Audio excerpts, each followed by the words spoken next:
ये टकरा कर जाएगा, लौट कर आएगा तब सुनाई पड़ेगा।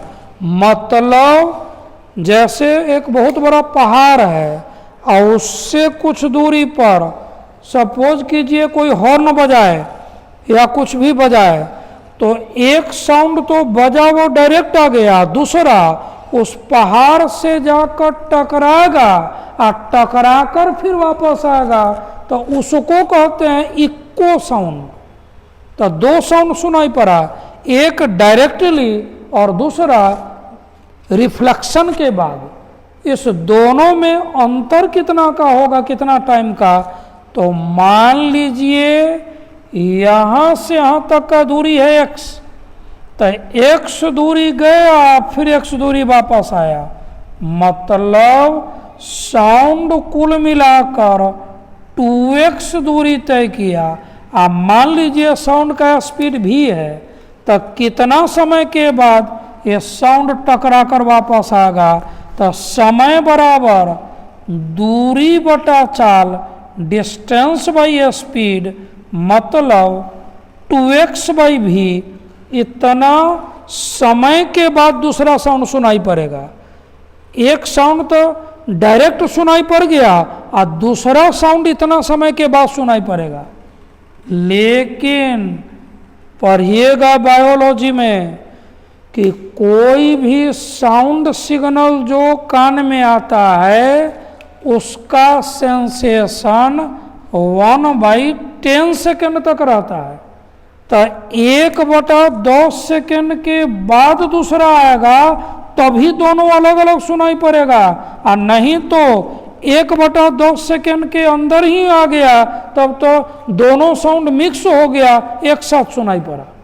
तो दोनों अलग अलग सुनाई पड़े, इसके लिए टाइम चाहिए 1/10 सेकेंड बराबर 2x, और साउंड का स्पीड करीब करीब 330, इससे ही कटा x बराबर 16.5 मीटर, मतलब प्रतिध्वनि सुनाई पड़े। आप एक बार बोलिए, वो दोबारा तब सुनाई पड़ेगा जब दूरी उस अवरोध का 16.5 मीटर होगा। जैसे आप देखिएगा कि बहुत गहरा कुआं है, आप वहाँ चिल्लाइए तो चिल्ला रहे हैं तो एक तो आवाज़ डायरेक्ट पहुँच गया, और दूसरा आवाज़ जाएगा और पानी से टकरा के तब वापस आएगा और तब सुनाई पड़ेगा। लेकिन ये जो दूसरा साउंड है जिसको इक्को साउंड कहते हैं, ये तभी सुनाई पड़ता है जब कम से कम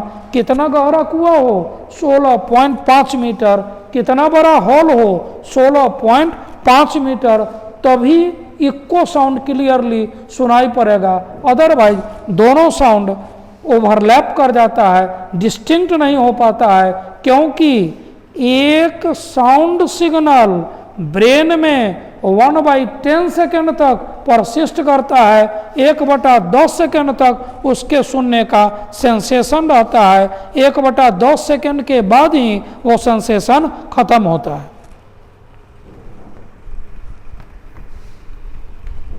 तो बताएं रिफ्लेक्शन ऑफ साउंड का कॉन्सेप्ट क्या है? लाइट के ही कॉन्सेप्ट के तरह है, लेकिन लाइट में डिटेल से हम लोग पढ़ते हैं, इसमें एक लाइन ऐसे ही जान लेना है। तो देखना है रिफ्लेक्शन ऑफ साउंड।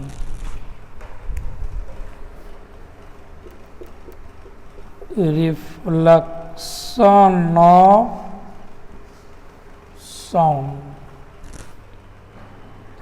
कोई भी अवरोध है, मान लीजिए पहाड़ ही है और आदमी है और वही साउंड प्रोड्यूस करेगा, तो एक साउंड तो डायरेक्ट सुनेगा, दूसरा साउंड जाके टकरा के तो वापस आया, तो x मीटर आया फिर x मीटर वापस आया, तो कितना समय के बाद दूसरा साउंड सुनाई पड़ेगा ये बता रहे हैं। person produces sound before a large obstacle एक बड़ा अवरोध है उसके आगे साउंड रिलीज कर रहा है, जैसे बहुत बड़ा पहाड़ है उसके आगे, बहुत बड़ा दीवार है उसके आगे, कुआं है उसके आगे। Then a sound observed directly, एक तो डायरेक्ट सुनाई पड़ा, and another is observed being reflected from the obstacle, observed from after reflection from the obstacle, obstacle से टकराने के बाद। अब कितना टाइम के बाद दूसरा सुनाई पड़ा था? टाइम बराबर दूरी बटा चाल, डिस्टेंस बाई में स्पीड, तो दूरी तो x है, x 2x, स्पीड भी, या स्पीड ऑफ साउंड तो v बराबर 2x बाई टी, या कितना दूरी पर ऑब्स्टेकल है तो vt बाई 2। और बताए हैं कि इको साउंड मतलब एक ही बार बोले और वो 2 बार सुनाई पड़े, ये तभी संभव है जब 1/10 सेकेंड से अधिक का टाइम इंटरवल हो। और इको साउंड टाइम होना चाहिए ग्रेटर और इक्वल टू 1/10 सेकेंड, और कैलकुलेट करके बताए थे इसके लिए दूरी होना चाहिए ग्रेटर और इक्वल टू 60.5 सेकेंड, कि 16.5 मीटर के दूरी पर कोई पहाड़ है बहुत बड़ा, तो अब इको साउंड सुनाई पड़ेगा। आप चिल्लाइएगा तो 2 बार आपको वही आवाज़ सुनाई पड़ेगा। अरे कुआं में देखिएगा, ऊपर से चिल्लाइएगा तो 2 बार आवाज़ सुनाई पड़ेगा। तो एक तो डायरेक्टली सुनाई पड़ा और एक कुछ समय के बाद सुनाई पड़ा, वही इको साउंड है। और साउंड में कभी कभी एक टर्म लिख दिया जाता है सिलेबल, ये टाइम का यूनिट है। 1 सिलेबल याद रखिएगा, 1/5 सेकेंड को कहते हैं 1/5 सेकेंड को। तो बताएं कि रिफ्लेक्शन के बाद साउंड फिर से उसी मीडियम में वापस आता है, उसी स्पीड से वापस आता है। इको साउंड का क्या कॉन्सेप्ट है?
क्वेश्चन क्या है समझिए।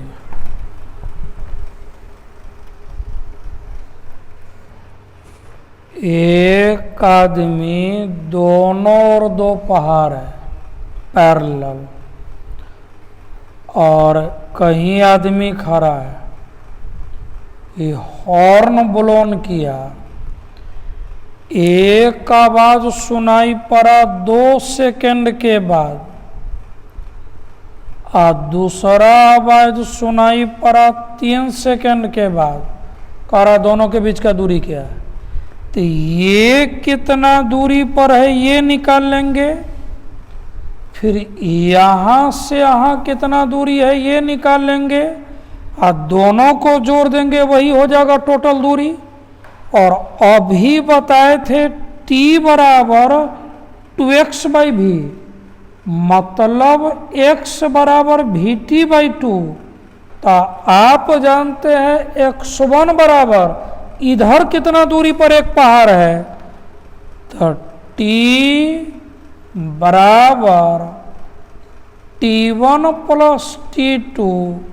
तो t1 होगा ये t1, तो t का तो ये फॉर्मूला, तो t1 होगा, हमको x निकालना है, x बराबर x1 प्लस x2, तो x का तो ये फॉर्मूला, तो ये जो दूरी होगा x1 वो v, और t1/2 प्लस x2 इधर जो दूरी होगा v t2/2, और निकला v/2 t1 प्लस t2।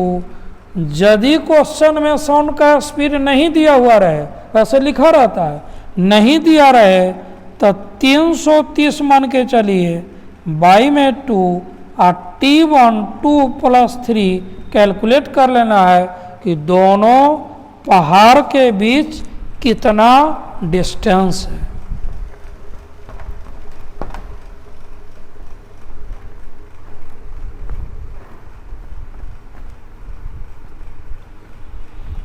एक पॉइंट याद रखना है, कंपटीशन में पूछता है कभी कभार कि जब रियरर मीडियम से रिफ्लेक्शन होगा तब फेज में क्या चेंजिंग होगा, और डेंसर से होगा रिफ्लेक्शन तब फेज में क्या चेंजिंग होगा। तो सपोज कीजिए एक रॉड है और उसमें एक रिंग है, रिंग मूवेबल रॉड है, रिंग है जो मूव कर सके, इससे कॉर्ड अटैच है, एक रस्सी है, और हम इसको पल्स क्रिएट किए, ये पल्स आगे बढ़ेगा, इस तरह से पल्स आगे बढ़ रहा है, यहाँ तक पहुँचा जहाँ तक रिंग है। अब देखिएगा कि रिंग को ये पल्स और आगे बढ़ गया, रिंग को रेज्ड कर दिया, रिंग को उठा दिया। अब फिर देखिएगा कि फिर से रिंग डाउन हो जाएगा, डाउन हो जाएगा। तो ये आगे बढ़ रहा था, आगे बढ़ा, अब रिंग डाउन होगा और ये लौटना शुरू हो गया। तो यह कहाँ, रियरर सरफेस पर, रियरर बाउंड्री पर, और जहाँ ये मूव कर रहा है उस बाउंड्री पर रिफ्लेक्शन किए, तो ऐसे गया था ऐसे ही वापस आया। फेज में 0 डिग्री का चेंजिंग हुआ, फेज में कोई चेंजिंग नहीं हुआ, रिवर्स नहीं हुआ, ऐसे जा रहा था ऐसे आ गया, उलट जाता तो कहते 180 का चेंजिंग हुआ। तो ये कहाँ पर हो रहा है, रियरर फिक्स नहीं है, रियरर बाउंड्री पर, रियरर बाउंड्री पर जब रिफ्रैक्शन होगा तब फेज में किसी तरह का कोई चेंजिंग नहीं होगा। पूछता है, लेकिन सपोज कीजिए कि रस्सी से अटैच है, रिंग नहीं है कि स्लाइड करेगा, रस्सी यहाँ फिक्स कर दिया, और अब रस्सी को जर्क किया गया, पल्स उसमें क्रिएट किया, ये पल्स आगे बढ़ेगा, पल्स और आगे बढ़ेगा, पल्स देखिएगा आगे बढ़ते बढ़ते और अब यहाँ तक पहुँच गया है, और वैसे नहीं रिटर्न होगा कि यहाँ रिटर्न हो गए। अब क्या होगा, तो इधर ऐसे ऐसे रहेगा, और अब ये लौटना शुरू हुआ, ये लौट गया ऐसे। तो इसमें देख रहे हैं ऐसे जा रहा था और लौटा है उल्टा होकर, ऐसे जा रहा था लौटा तब उल्टा हो गया तब लौटा। तो इस केस में फिक्स बाउंड्री है, मतलब डेंसर बाउंड्री है। तो याद रखिएगा, ये पूछता है लाइट में भी साउंड में भी कि रियरर बाउंड्री पर जब रिफ्लेक्शन होता है तो फेज में कोई चेंजिंग नहीं हुआ, लेकिन डेंसर बाउंड्री पर जब रिफ्लेक्शन होता है तो फेज 180 डिग्री से चेंज होता है। तो याद रखना है।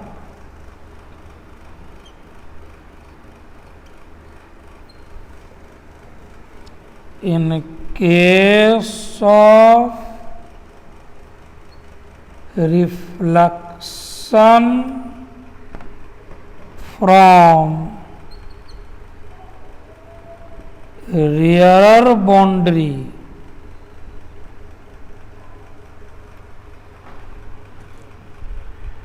phase change is zero, phase में चेंजिंग नहीं हुआ,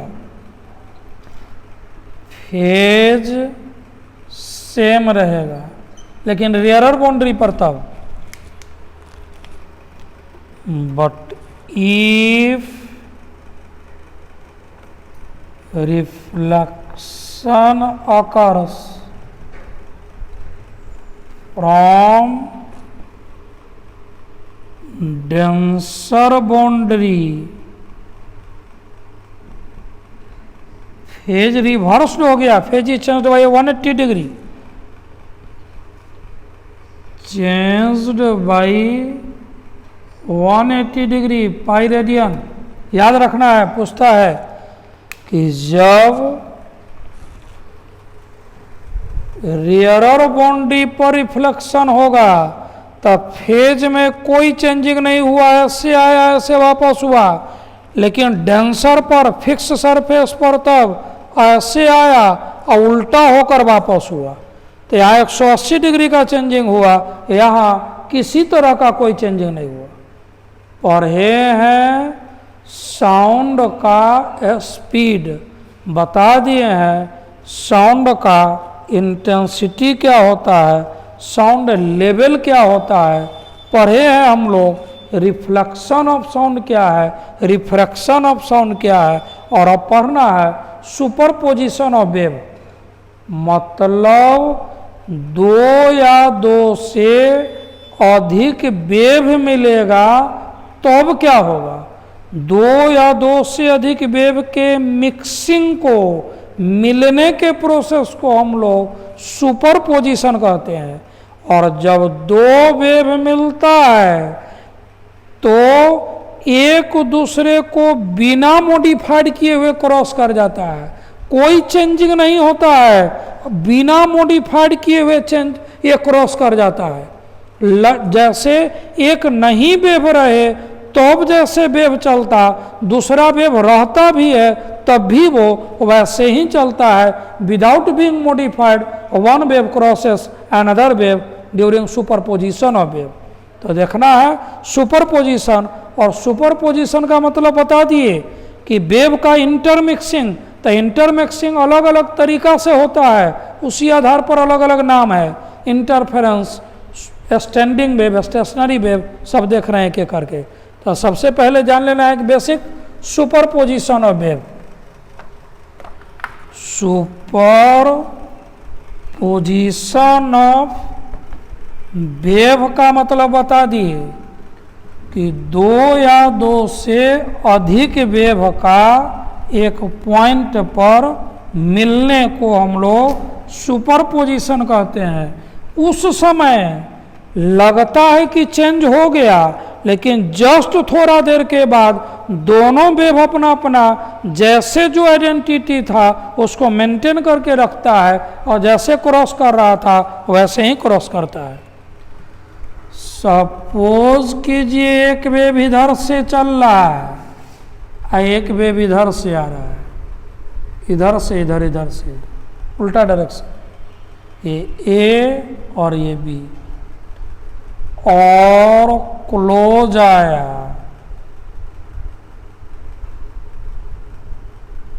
ए बी, और क्लोज होगा, ये कंडीशन हुआ ए बी। अब जस्ट अगला केस में उल्टा होगा, इधर क्रॉस इधर क्रॉस, मतलब इधर डाउन हो जाएगा इधर बढ़ जाएगा, इधर धीरे धीरे डाउन होगा इधर धीरे धीरे बढ़ेगा, मतलब ऐसे अब केस हो जाएगा।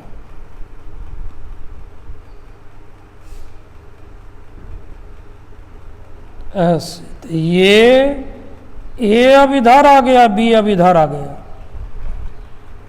और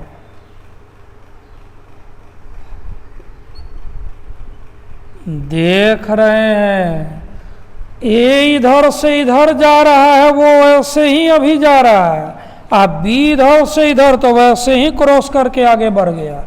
तो एक समय लगा कि मॉडिफिकेशन हुआ, लेकिन बिना किसी मॉडिफिकेशन के दोनों एक दूसरे से क्रॉस कर गया, और इसी को कहते हैं super position of wave. Super